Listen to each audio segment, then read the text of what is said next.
நூற்றுக்கும் மேற்பட்டவர்கள் முதல் தடவையாக சட்டமன்ற உறுப்பினர்களாக பொறுப்பேற்று இந்த அவை நடவடிக்கைகளிலே கலந்து கொள்கிறார்.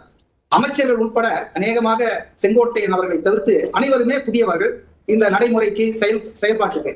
ஆகவே அவர்கள் ஒரு சில தவறுகள் செய்வதை என்னால் புரிந்து கொள்ள முடிகிறது. அனுபவம் காரணமாக இதெல்லாம் நடக்குது, அனுபவம் குறைவு காரணமாக அப்படின்னு தான் நான் நினைக்கிறேன். புதியவர்கள் எதிர்க்கட்சியை பார்த்து கண்ணாமண்ணான்னு பேசலாம், அப்ப புதியவர்கள் இல்லையா? நீங்க மத்த எல்லாத்துலயும் உங்களுக்கு புதியவர்கள் இல்ல, வேலை செய்ய சொல்லும்போது புதியவர்களா, நியாயமான கேள்வி கேட்கும்போது மட்டும் புதியவர்களா? எதிர்க்கட்சி தலைவருக்கு பொறுப்பு அதிகம் இருக்குங்க. அதாவது ஒரு புதிய அமைச்சர் அவர் சில தவறுகள் செய்துட்டாலும் அவரை சரி பண்ண தவிர இவர் எதிர் வாதம் செய்வது போல அப்படின்னு சொன்னாரு, அது உடனே அவர் ரியாக்ட் பண்ணிட்டாரு. நீங்க எங்க பிரச்சனை வருது? முன்னாள் மின்துறை அமைச்சர் பார்த்து ஒரு வார்த்தை பயன்படுத்தாரு, பதிலுக்கு எதிர்க்கட்சி தலைவர் நாங்கள் இப்படி சொல்லலாமான்னு கேட்ட உடனே இங்க ரொம்ப காது கூசுற மாதிரியான ஒரு வார்த்தை சொல்றாரு எதிர்க்கட்சி தலைவர் பார்த்து. அப்ப அவர் என்ன கேட்கிறாரு? நான் நீங்க எரிசக்தி துறை அமைச்சர் நினைச்சேன், நீங்க பாத்ரூம் துறை அமைச்சர் எனக்கு இப்பதான் தெரியுங்க. ப்ரொவோக் பண்ணிட்டு என்ன பண்றாங்க? அப்ப சபாநாயகருக்கு அப்ப சட்டப்பேரவை தலைவர் தானாக அந்த வார்த்தையை அவைக்குள்ள நீக்கணும், நீக்கல. அப்ப எதிர்க்கட்சி தலைவர் இல்லையா அவர் பேசுறது நீக்கிறீங்களான்னு கேட்கிறார்.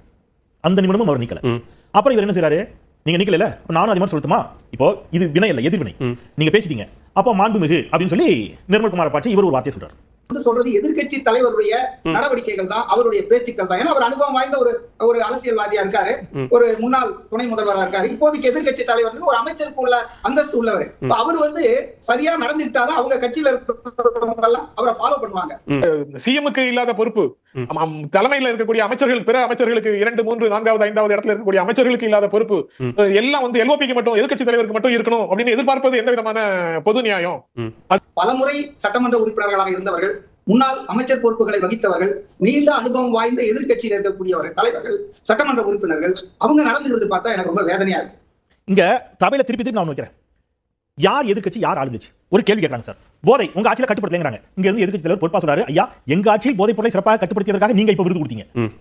பதில் இல்ல. அடுத்தது, அந்த விருது ஜெயலலிதா ஆட்சி காலத்துல இருந்து கொடுக்கப்படுகிறது. ஒருத்தர் இல்லங்க 2013 தான் கொடுக்கப்படுது. அப்படியா? சரி, உட்கார்ந்துறாங்க. நெல் குடங்கள் கட்டினீர்களா அப்படின்னு கேட்கிறாரு. யாருன்னு பார்த்தா அவர் அறநிலைத்துறை அமைச்சர். பரவாயில்ல, கேட்கலாம். எம்ஆர்கே பன்னீர்செல்வம் நினைச்சு தொகுதி வாரியா, மாவட்ட வாரியா எங்க எல்லாம் உணவு தானிய கிடங்குகள் கட்டப்பட்டு பதில் சொல்றாரு. வீடு கட்டும் திட்டம், நீங்க என்ன வீடு கட்டிட்டீங்க, அந்த வீடே சரியில்லைன்னு ஒருத்தர் சொல்றாரு. கேநேரன் நினைச்சு பொறுமையா சொல்றாரு, ஐயா அது அப்படி இல்ல, ஆரம்பத்தில் இந்திரா காந்தி அம்மையார் காலத்துல இருந்து கொடுக்குறாங்க, 15,000 ரூபாய் கொடுத்தது இப்ப 3 லட்சம் வரைக்கும் வந்திருக்குது. நாம வீட கட்டி கொடுக்க மாட்டோம், நாம காசு கொடுத்துருவோம், கூடுதலாக அந்த பயனாளிகள் பணத்தை போட்டு அவங்க தான் கட்டிப்பாங்க, வீடு நம்ம கட்டி கொடுக்கறதுல அது புரியாம பேசுறீங்க. அப்படியா? உட்கார்ந்துறாங்க. யாருக்குமே என்ன இஷ்யூனே தெரியல. திட்டம்ங்கிற மனநிலை இருந்து எடுத்துட்டாங்க. இங்க பொறுமையா தான் பதில் சொல்றாங்க. உச்சபட்சமா முதலமைச்சர் அதான் பண்ணாரு. என்ன சொன்னாரு? நீங்க நாங்கள் சிறப்பு தொகுப்பு கொடுத்து விட்டோம், அது கூட தெரியாம பேப்பர் படிக்காம வந்திருக்கீங்கன்னாரு. எதிர்க்கட்சி தலைவர் பொறுமையா சொன்னார், நாங்க கேட்டது வறட்சி நிவாரண நிதி, நீங்க சொல்றது சிறப்பு தொகுப்பு, ரெண்டுக்கும் வேறுபாடு இருக்குன்னு உட்கார்றாரு. இப்ப இவங்களுடைய பிரச்சனை என்னன்னா சார், எதையும் முழுசா தெரிஞ்சுக்கிறது இல்ல. நான் ப்ராப்பரா ட்ரைனிங் போயிட்டு வண்டி ஓட்டுறதுக்கு டெஸ்ட் எல்லாம் அட்டென்ட் பண்ணி லைசன்ஸ் வாங்கி லஞ்சம் கொடுக்காம வண்டி ஓட்டலான்ட்டு ரோடுக்கு வரேன். அப்போ கொஞ்சம் வருஷத்துக்கு முன்னாடி லஞ்சம் கொடுத்து காசு வாங்க லைசன்ஸ் வாங்க ஒருத்தர் ரோட்ல குறுக்காலம் இருக்க ரோடே அவங்களுக்கு அப்படின்னு சொல்லி போவான். அப்போ ஒரு ஃப்ரெஷ்ஷா ஓட்டிட்டு வர எனக்கு என்ன மாதிரி ஒரு மனப்பான்மை இருக்கும்?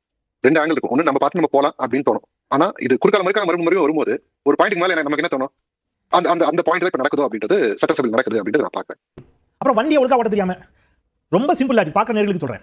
பல வருடமா வண்டி ஓட்டிட்டு இருக்கவங்க சரியா ஓட்டுவாங்களா? எல்எல்ஆர் கூட எடுக்காம நேரடியா ரோட்டுக்கு வந்தவங்க சரியா ஓட்டுவாங்களா? நான் எல்எல்ஆர் கூட எடுக்காம சொல்றது என்ன தெரியுமா? மற்ற கட்சிகள் எல்லாம் கட்சி தொடங்கி எம்எல்ஏ ஆகி 5 எம்எல்ஏ 15 எம்எல்ஏ 50 எம்எல்ஏ எதிர்க்கட்சி பல தேர்தல்களை சந்திச்சு பயிற்சி எடுத்து முதலமைச்சர் ஆவாங்க. கட்சி ஆரம்பிச்சு முதல் தேர்தலிலேயே நேரடியாக வந்துட்டாங்க, முதலமைச்சர் ஆயிட்டாங்க. இப்ப புதுசா பைக் வாங்க வாக்களிச்சிருக்காங்க சார். நான் இல்லைன்னு சொல்லி அதாவது இல்லைன்னு சொன்னா அதனால வண்டி ஒரு நிமிஷம் நான் முடிச்சறேன். பரவாயில்ல, அது ஒன்றும் பிரச்சனை இல்லை. உங்களுக்கு முழு லைசன்ஸ் கிடைக்கல, ஞாபகம் வச்சுங்க. கம்யூனிஸ்ட் கட்சியோட ஆதரவும் பிசிகாவுடைய ஆதரவும் ஐஎம்எல் ஆதரவும் கிடைக்கிட்டா இன்னைக்கு விஜய் முதலமைச்சர் கிடையாது. அதை வச்சுங்க. முழுமையான லைசன்ஸ் உங்களுக்கு கிடைக்கலங்கறத மைண்ட்ல வச்சுக்கிட்டே பேசுங்க. என்னோட கேள்வி, புதுசா பைக் வாங்கின பையன் என்ன பண்ணுவாங்க தெரியுமா சார்? ரோட்ல அது வரைக்கும் ஒரு பெரியவர் இருப்பார், அவர் ஒழுங்கா போர். அது ஒரு பிரெக்னன்ட் லேடி இருப்பாங்க, அவங்கள அது போட்டுப்பார், பேபி ஆன் தி போர்டு அல்லது இவங்க இந்த மாதிரி வச்சு ஒழுங்கா போர். இந்த புதுசா பைக் வாங்கின பையன் ஆர்வத்தில் சர்வர்னு போய் விபத்து ஏற்படுத்த போவான்.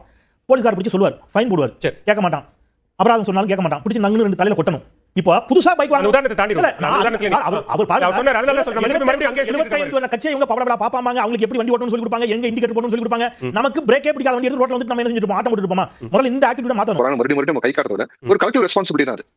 ஒரு சட்டமன்ற உறுப்பினரா உள்ள வந்திருக்காங்க, ஒரு ஃப்ரெஷ்ஷா வந்திருக்காங்கன்னு சொல்லி நம்ம ஒருத்தர் சொல்றோம். இன்னொரு பக்கம் எக்ஸ்பீரியன்ஸ் ஆளுங்க இன்னொரு சொல்றோம். அந்த எக்ஸ்பீரியன்ஸ் ஆளுங்களும் எப்படி நடந்துக்கிறாங்கன்னு இருக்கு. இன்னைக்கு லைவ்ல இருக்கிறனால தான் ஒரு சில வார்த்தை கம்மியா வருதுன்னு எனக்கு தோணுது. கூட்டு பொறுப்பு எடுக்கணுங்க. சபையை நடத்துறதுக்கு கூட்டு பொறுப்பு, கலெக்டிவ் ரெஸ்பான்சிபிலிட்டி. நம்ம இந்த சபையில நீங்க நெறியாளர், நீங்க நாங்க 5 பேர் இருக்கோம். இப்ப 5 பேர்ல யாரோ ஒருத்தர், நான் மத்தவங்க என்ன எடுத்துறேன், நான் பேசாம இங்க வந்திருக்கோம், கண்ணா பண்ணா ஒருமையில திட்ட ஆரம்பிச்சேன். எல்லாரும் சிரிச்சிட்டு அமைதியா கூட்டு பொறுப்பு எடுத்துக்கிட்டு இல்ல, செந்தில் திட்டினாலும் நம்ம எல்லாரும் கூட்டு பொறுப்பு எடுத்து நாம் அமைதியாக பதில் சொல்லணும் நினைப்பாங்களா? இப்ப ஐயா சீக்கிரம் மதிவான அவர் வயது பெரியவர், நான் ஒருமையில பேசுறேன், கண்ணா பண்ணா பேசிட்டேன், மத்தவங்க இப்ப சத்தம் போடுவாங்க. அப்ப என்ன இல்ல கூட்டு பொறுப்பு நீங்க இப்ப சொல்றீங்க. கூட்டு பொறுப்பு அவங்க என்ன கேட்பாங்க, அவர் பேசுறவர் அவருங்க, அவரை கண்ட்ரோல் பண்ணுங்க, அவர் பேசுறதுக்கு என்ன கூட்டு பொறுப்பு எடுக்கணும் கேட்பீங்களா இல்லையா? டெய்லி எக்ஸ்பீரியன்ஸ் தான். அதான் சொன்னேன் நான். ரோட்ல நான் போகும்போது புதுசா ஃப்ரெஷ்ஷா லைசன்ஸ் வாங்கிட்டு நான் போகும்போது ஆல்ரெடி அங்க வண்டி ஓட்டிட்டு இருக்கவங்க எப்படி ஓட்டிருக்காங்கன்னு இருக்கு இல்லையா. நான் இப்படிதான் ஓட்டுவேன் அப்படின்னு சொல்லிட்டு நம்ம போக முடியாது இல்லையா. அங்க இருக்கிறவங்க ஏற்ற மாதிரி தான் நெளிஞ்சு தான் போய் ஆகணும். அதுதான் சிச்சுவேஷன். நான் அப்படிதான் பாக்குறேன். ஒன்னு சரியா வண்டி ஓட்டாம சரியா வண்டி ஓட்டினுடைய அடையாளத்தை நீங்க நீதிமன்றத்தில் போய் சொன்னீங்க. என்ன சொன்னீங்க? மிகச் சிறப்பாக தமிழ்நாடு இருக்கிறது. நீதிமன்றத்தில் இந்த அரசு எப்ப கடந்த 5 ஆண்டுல தமிழ்நாடு கல்வி, பொருளாதாரம், வேலை வாய்ப்பு எல்லாவற்றிலும் தமிழ்நாடு சிறப்பாக இருக்கிறது என்று தாவே அரசு அப்படி தாக்கல் பண்ணிருக்குது. சரி, ஓகே. நீங்க தமிழ்நாடு சிறப்பாக இருக்குதுன்னு எல்லா இடத்துலயும் வெளியில எங்க லீகலா சொல்ல வேண்டிய இடம், கோப்புகள் ஆவணங்களை சொல்ல வேண்டிய இடத்துல தமிழ்நாட்டுடைய சிறப்புகளை சொல்லிடுறீங்க. மேடையில வந்து நீங்க ஒரு அரசியல் பேசுங்க, அதுவும் மேடையில பேசுங்க. சட்டப்பேரவையிலும் அப்படித்தான் பேசுவேன் என்று சொன்னால் அப்புறம் என்னதான் பண்றது? ஃபைன், ஓகே, கேட்றோம். சேகர் பாபு அந்த மானிய கோரிக்கையில பேசுறதுக்கு ஒரு 3 நிமிஷம் இததாங்க பேசினாரு முத்துவேல் கருணாநிதி. நேத்திக்கு நீர்வளத்துறை மானிய கோரிக்கை பதில்ல அமைச்சர் ஆனந்த் பேசின ஒரே கேட்டீங்களா? மக்கள் பிரச்சனை பேசுங்கன்ற நான் மக்கள் பிரச்சனை விட்டுட்டு தலைவர்கள் ஐயா ஒரு சின்ன குறுக்கீடு. சேகர் பாபு மட்டுமல்ல, ஆளுங்கட்சியை சேர்ந்த அமைச்சர்கள், எம்எல்ஏக்கள் மட்டுமல்ல, பாமக, காங்கிரஸ் எல்லோருமே தங்களுடைய முதல் உரையில் தாங்கள் சார்ந்த கட்சிக்கு, தாங்கள் சார்ந்த தலைவர்களுக்கு, தங்கள் தொகுதி மக்களுக்கு, கூட்டணிக்கு எல்லாவற்றையும் சொல்லிட்டு தான் அவர்கள் தொடங்கி. பிசிக, பாமக, காங்கிரஸ், ஐஎம்எல், தாவேகா எல்லோருமே இதைத்தான் செய்கிறார்கள். ஆனா ஐயா சேகர் பாபு பதில் சொல்லு. அதாவது ஆனந்த் அவர்கள் வந்து நம்ம நீர்வளத்துறை அமைச்சர் பேசுறது எனக்கு உண்மையிலேயே ஒரு பக்கம் சந்தோஷமா இருந்தது, ஒரு பக்கம் அதிர்ச்சியாம இருந்தது. இவர் இப்படி எக்ஸ்டம்போரா பேப்பர்லாம் இல்லாம இவ்வளவு நேரம் பேசுவாரானது அவர் மனம் விட்டு பேசினாருங்க. இல்ல மானிய கோரிக்கை பத்தி தான் பேசினாரான்னு கேக்குறேன். அதுல வந்து எக்ஸ்டம்போரா பேசினது இருக்கட்டும், அவர் பேசினது மானிய கோரிக்கை பத்தி தான். மக்கள் படுற கஷ்டங்கள் தானே சார் சட்டமன்றத்தில் பேசணும், அதுதானே சார் விவாதிக்கணும், அதுதானே அமைச்சர் பதில் கொடுக்கணும். மக்களுக்காக உழைக்கிறவர்கள் படுகிற அப்புறம் முக ஸ்டாலின் யாரு சார்? என்ன சார் பேச்சு சார்? மதிவாணன் ஆனந்த் பேசுறதை ஏத்துக்கறாரா? மதிவாணன் சார் ஒரு நிமிஷம் சார், மதிவாணன் ஏத்துக்கறாரா? ஒரு 3 மாதம் ஆயிருக்கு ஒருத்தர் முதலமைச்சர் ஆகி, சரியா 2.5 ஆண்டுகள் ஆகி இருக்கு பொது வாழ்க்கைக்கு வந்து. அவருக்கே அவருடைய புகழ் பாடுவதற்கு, பரணி பாடுவதற்கு எல்லாம் இருக்குது. அவர் பாடம் யார் பாடணும் மதிவாணன் ஐயா கேக்குறாரு. 1/2 நூற்றாண்டு கால அனுபவம் கொண்ட முத்துவேல் கருணாநிதி ஸ்டாலின் பேசினா சேகர் பாபு ஏன் பேசுறாருன்னு கேக்குறாரு. என்ன லாஜிக்? ஏன் இவ்வளவு முதல்வர் பட்ட கஷ்டங்கள் அமைச்சர் பதில் பேசணும். இவ்வளவு பட்டவட்டம் அப்படி